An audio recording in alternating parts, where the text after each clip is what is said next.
स्वागत है आप सभी का मेरे यूट्यूब चैनल पे। दोस्तों, अगर आप लोग 9 फरवरी को एग्ज़ाम देने वाले हैं बायोलॉजी का, तो आप लोग इस वीडियो को पूरा ज़रूर देखिएगा, क्योंकि इस वीडियो में आप लोग को हम बायोलॉजी का जो है वायरल क्वेश्चंस पेपर बता रहा हूँ, ठीक है? यानी कि जो क्वेश्चंस आपके एग्जाम में पूछे जाएंगे 9 फरवरी को, सेम टू सेम वही क्वेश्चंस मैं इस वीडियो में बताया हूँ आप लोग को। इस वीडियो को अगर आप लोग देख के जाते हैं तो आप लोग को 100% बता रहा हूँ कि क्वेश्चन जो मैं यहाँ पे बताया हूँ सेम टू सेम वही क्वेश्चंस आएगा, ठीक है? तो इस वीडियो को जरूर आप लोग पूरा देख कर जाइएगा, ठीक? और अभी तक आप लोग मेरे यूट्यूब चैनल को सब्सक्राइब नहीं किए हैं तो जल्दी से आप लोग मेरे यूट्यूब चैनल को सब्सक्राइब करके नोटिफिकेशन को ऑन कर लीजिए, क्योंकि मैं अदर सब्जेक्ट का भी वीडियो अपलोड करूँ तो सबसे पहले आप लोग देख पाएँ, ठीक है? तो चलिए बिना देर के वीडियो को स्टार्ट करते हैं। प्रश्न संख्या 1 से 25 तक बहुविकल्पीय प्रकार हैं। प्रत्येक प्रश्न के 4 विकल्प हैं। सही विकल्प का चयन करें, उत्तर पुस्तिका में लिखें। तो देखिए फर्स्ट क्वेश्चन से यहाँ पे दिया हुआ है, the phenotype and genotype ratio is same means 1:2:1 इन। पूछ रहा है यहाँ पे कि फिनोटाइप और जीनोटाइप अनुपात समान अर्थात 1:2:1 होते हैं, किस में होते हैं? तो इसका जो है ना ऑप्शन नंबर सी हो जाएगा। इसका ऑप्शन नंबर सी हो जाएगा, अपूर्ण प्रभाविता में। ठीक है, अगर इसको इंग्लिश में हम बोले तो इनकम्प्लीट डोमिनेंस होगा। ठीक है, दूसरा क्वेश्चन देखिए यहाँ पे आता है, the inner most layer of the microsporangia which nourishes the developing pollen grains. पूछ रहा है यहाँ पे कि लघु बीजाणुधानी की सबसे आंतरिक परत जो विकासशील परागकणों को पोषण प्रदान करती है वह कहलाती है।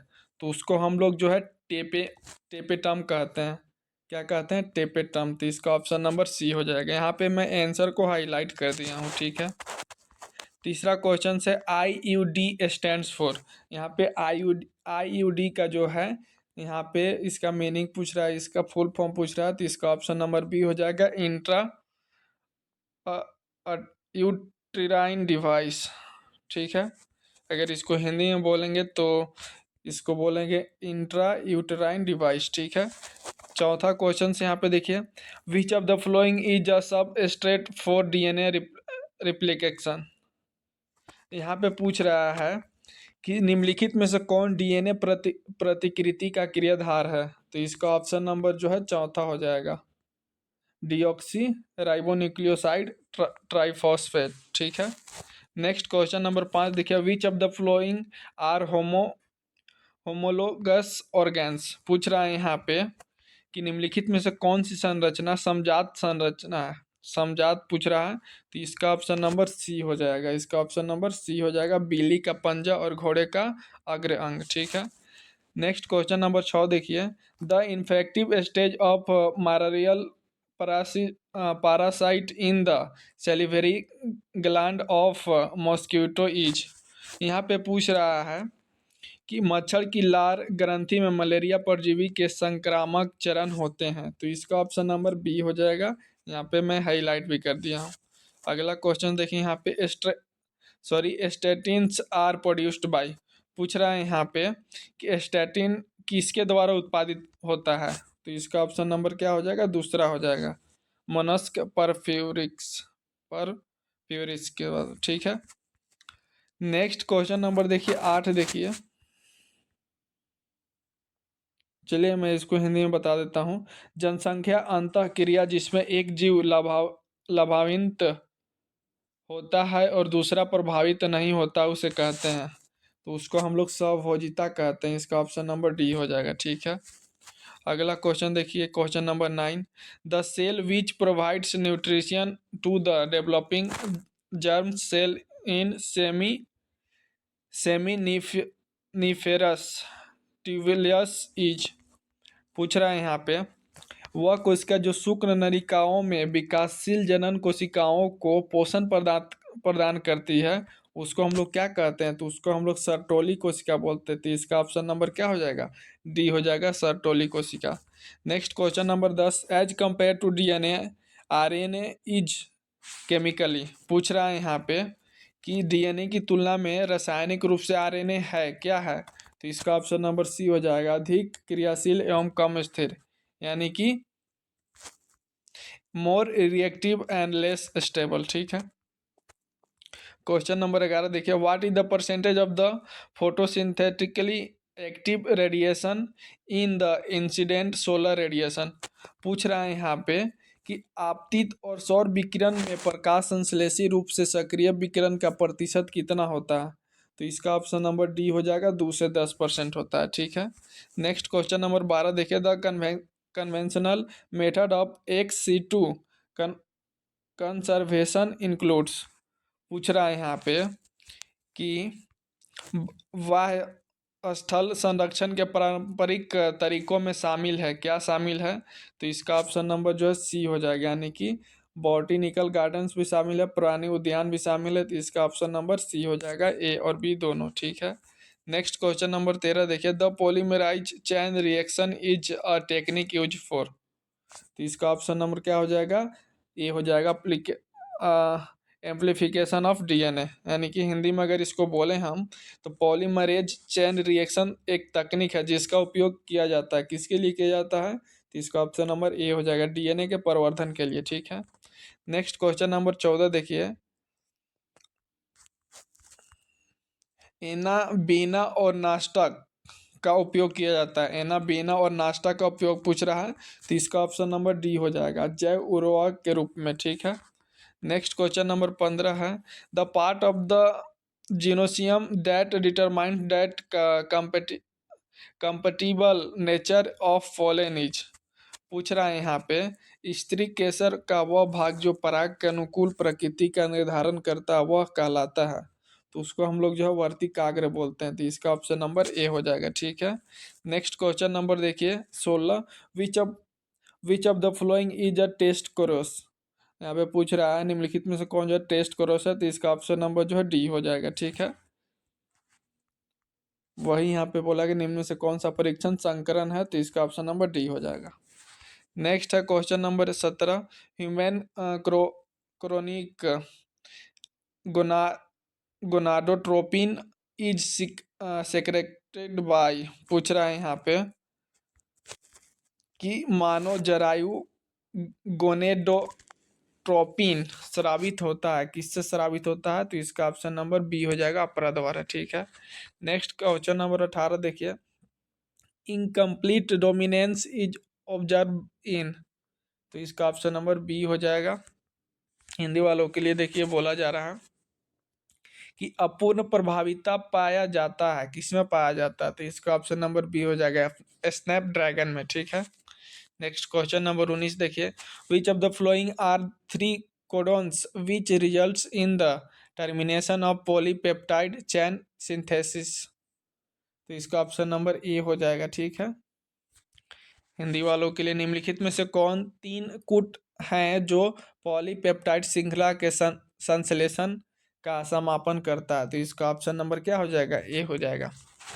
नेक्स्ट है यहाँ पे देखिए question number 20, S.L. Miller conducted an experiment in 1953 to support the. पूछ रहा है यहाँ पे, S.L. मिलर ने किस सिद्धांत के समर्थन में 1953 में प्रयोग किया था। तो इसका ऑप्शन नंबर जो है सी हो जाएगा, जीवन का रासायनिक विकास। ठीक है। नेक्स्ट क्वेश्चन नंबर 21 देखिए, the first clinical gene therapy was given for treating. पूछ रहे हैं यहाँ पे, पहला नैदानिक जीन थेरेपी किसके इलाज के लिए दी गई थी। तो इसका ऑप्शन नंबर डी हो जाएगा, एडीए की कमी। ठीक है। नेक्स्ट क्वेश्चन नंबर 22 देखिए, organism that can maintain a constant internal temperature are called as. पूछ रहे हैं यहाँ पे देखिए कि वे जीव जो स्थिर आंतरिक तापमान बनाए रखते हैं कहलाते हैं, क्या कहलाते हैं। तो उसको हम लोग समतापी बोलते हैं। ठीक है। उसको इंग्लिश में जो हम लोग होमोथर्मिक बोलते हैं, होम्योथर्मिक। ठीक है। नेक्स्ट क्वेश्चन नंबर 23 देखिए, in case of Bam HI H represent. यहाँ पे एच पूछ रहा है, एच क्या है। तो इसका ऑप्शन नंबर डी हो जाएगा, एच यहाँ पे स्ट्रेन है। ठीक है। वही यहाँ पे पूछ रहा है, बाम HI के मामले में एच दर्शाता है, एच क्या दर्शाता है। तो स्ट्रेन दर्शाता है। ठीक है। नेक्स्ट 24 देखिए, मॉर्फिन इज ऑब्टेन फ्रॉम। पूछ रहा है मॉर्फिन कहाँ से ऑब्टेन किया जाता है। तो इसका ऑप्शन नंबर ए हो जाएगा, पॉपी प्लांट से। ठीक है। यहाँ पे वही बात है, मॉर्फिन का जो कहाँ प्राप्त किया जाता है, कहाँ से। तो खसखस के पौधे से, ठीक है ना। Next and last objective question है, देखिए, which of the following is considered as molecular scissors. पूछ रहा है निम्नलिखित में से किसे आणविक कैंची माना जाता है। तो इसका ऑप्शन नंबर बी हो जाएगा, रिस्ट्रिक्शन इंडोन्यूक्लियस को। ठीक है, इसका ऑप्शन नंबर क्या हो जाएगा, बी हो जाएगा, प्रतिबंब एंडोन्यूक्लियस। ठीक है, तो यहाँ तक मैं आप लोग को आज 25 ऑब्जेक्टिव क्वेश्चन बताया। इसके बाद अगर आप लोग और नीचे आएगा ना, तो यहाँ पे सब्जेक्टिव टाइप्स क्वेश्चन रहेगा। ठीक है, यहाँ पे देखिए दिया हुआ है सब्जेक्टिव टाइप क्वेश्चंस।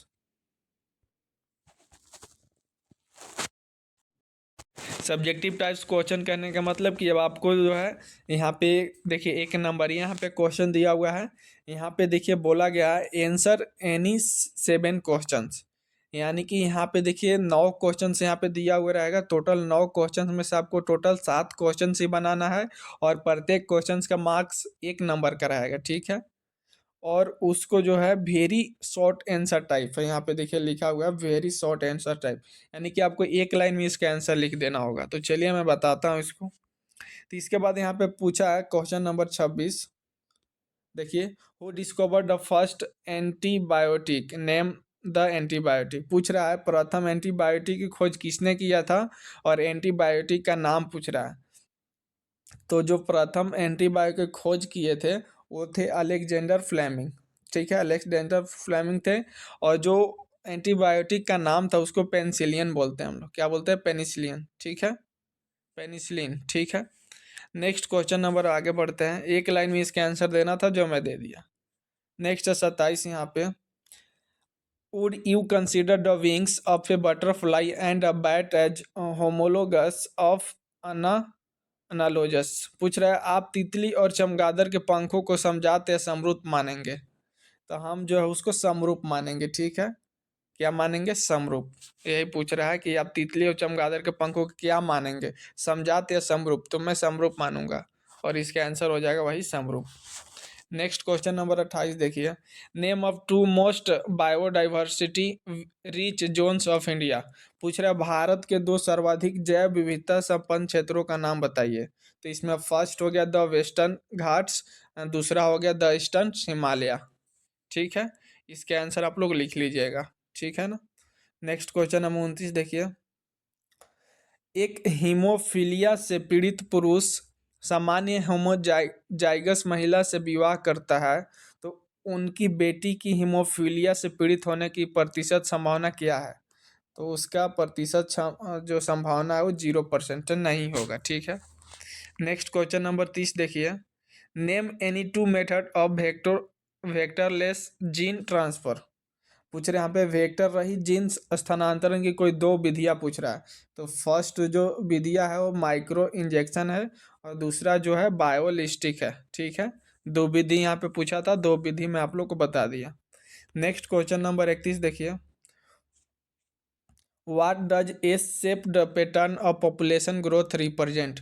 पूछ रहा है जनसंख्या वृद्धि का एस आकार का पैटर्न क्या दर्शाता है। तो इसका ऑप्शन नंबर, सॉरी, इसका आंसर हो जाएगा लॉजिस्टिक ग्रोथ। ग्रोथ यानी कि लॉजिस्टिक वृद्धि, यही पैटर्न दर्शाता है। ठीक है, एस आकार का पैटर्न यही दर्शाता है। नेक्स्ट है question number 32, why the testis in mammals descend into scrotum. पूछ रहा है स्तनधारियों में वृषण अंडाकोश क्यों उतर जाते हैं। तो इसका आंसर हो जाएगा to maintain a lower temperature for spermatogenesis. ठीक है, यही आंसर आप लोग लिख दीजिएगा, यानी कि शुक्राणु जनन के लिए कम तापमान बनाए रखने हेतु अंडकोश में उतर जाता है वृषण। ठीक है, नेक्स्ट क्वेश्चन नंबर 33 देखिए, यहाँ पे पूछ रहा है what is primary sludge.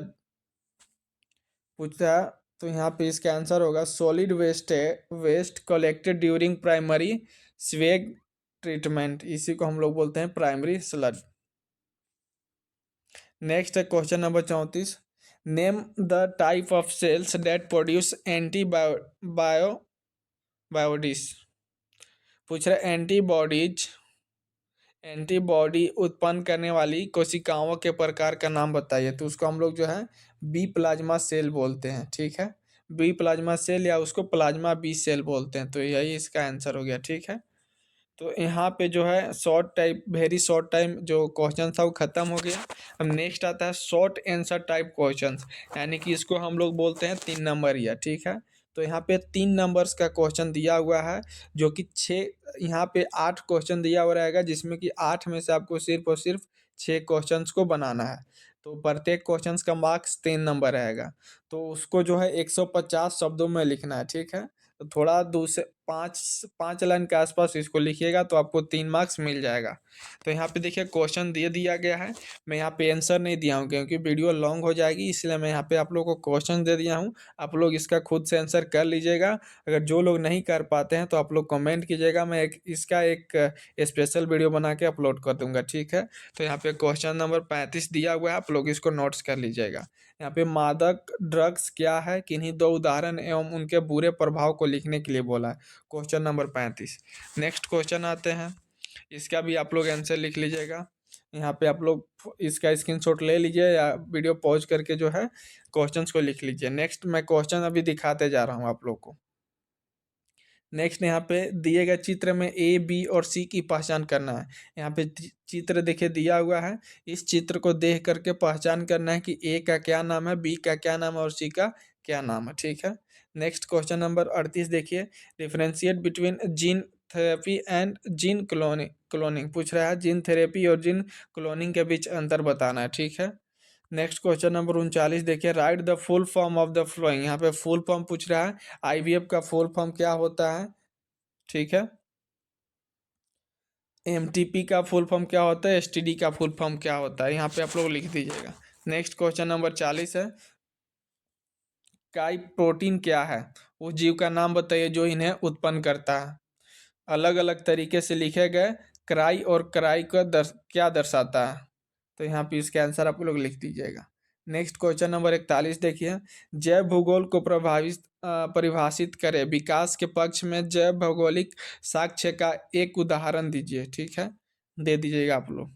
Next question number 42 है, what is biogas, how do microbes play an important role in the production of biogas. पूछ रहा है बायोगैस क्या है, बायो बायोगैस के उत्पादन में कैसे सूक्ष्मजीव महत्वपूर्ण भूमिका का प्रदर्शन करते हैं। तो यहाँ पे लिख देना है, 4 से 5 लाइन आप लोग लिख दीजिएगा। नेक्स्ट सेक्शन सी आता है, सेक्शन सी में जो है लॉन्ग आंसर टाइप क्वेश्चन है, यानी कि इसको हम लोग 5 नंबरिया जिसको बोलते हैं। तो पर देखिए इसमें टोटल आपको 6 क्वेश्चन दिया हुआ रहेगा, किन्हीं 6 में से आपको सिर्फ और सिर्फ 4 क्वेश्चंस को अटेम्प्ट करना है, यानी कि 4 क्वेश्चंस को बनाना है और प्रत्येक क्वेश्चंस का जो मार्क्स रहेगा 5 मार्क्स का रहेगा एक क्वेश्चन, जिसको आप लोग 250 वर्ड में लिखना है आपको, यानी कि 8 से 10 लाइन लिख दीजिएगा तो नंबर मिल जाएगा आपको। तो इसमें देखिए 43 क्वेश्चन नंबर बोला है, what in the gene therapy illustrate using the example of ADA deficiency. पूछ रहा जीन थेरेपी यहाँ पे क्या है, एडीए की कमी का उदाहरण देके समझाना है इसको, ठीक है। नेक्स्ट है यहाँ पे देखिए क्वेश्चन नंबर 44, पराग के विभिन्न कारक क्या है, परागन के विभिन्न कारक क्या है, वायु पराग और कीट परागन वाले पुष्पों के बीच कोई 3 अंतर बताना, ठीक है। क्वेश्चन नंबर 44 आप लोग इसको कर लीजिएगा। नेक्स्ट है 45, यहाँ पे संक्रामक संक्रामक रोगों से आप क्या समझते हैं, जो 2 जीवाणु जनित रोगों के नाम, उनके कारक, 2 लक्षण तथा उन्हें नियंत्रित करने के तरीकों का वर्णन करना है। नेक्स्ट क्वेश्चन नंबर 45 है, मानव पुरुषों में शुक्राणु जन्म कहाँ होता है, इस प्रक्रिया के चरणों का वर्णन करें, टेस्टोस्टेरोन की भूमिका क्या है, पूछ रहा है, इसको आप लोग नोट से ले लीजिएगा। नेक्स्ट क्वेश्चन नंबर 47 देखिए, जीवाश्म विज्ञान से क्या तात्पर्य है, पक्षी सरीसृपों से विकसित हुए हैं। जीवाश्म विज्ञान उपरोक्त कथन के समर्थन में किस प्रकार साक्ष्य प्रदान करता है, तो आपको लिख देना है सबके बारे में, ठीक है। नेक्स्ट एंड लास्ट क्वेश्चन आपका रहेगा, how was bacterial transformation provide experimentally who has perform this experiment. पूछ रहा है जीवाणु रूपांतरण का प्रयोगात्मक रूप से कैसे सिद्ध किया गया है, यह प्रयोग किसने किया है। तो ये सब आप पढ़े होंगे, आप लोग लिख दीजिएगा। वीडियो थोड़ा ज़्यादा लंबा हो जाती है इसलिए मैं इस वीडियो में नहीं बताया हूँ, ठीक है। और जो इस वीडियो में जितना भी मैं क्वेश्चन बताया हूँ इसमें से लगभग 90% क्वेश्चन जो आपका एग्जाम में आएगा ही आएगा, तो इसको ज़रूर आप लोग पढ़ के जाइएगा। और आप लोग ज़रूर मेरे यूट्यूब चैनल पे पहली बार आए हैं तो आप लोग मेरे यूट्यूब चैनल को सब्सक्राइब कर लीजिएगा, नोटिफिकेशन को ऑन कर लीजिएगा और अपने दोस्तों के पास इस वीडियो को ज़रूर शेयर कीजिएगा। तो चलिए मिलते हैं किसी एक नए वीडियो के साथ, तब तक के लिए जय हिंद, वंदे मातरम।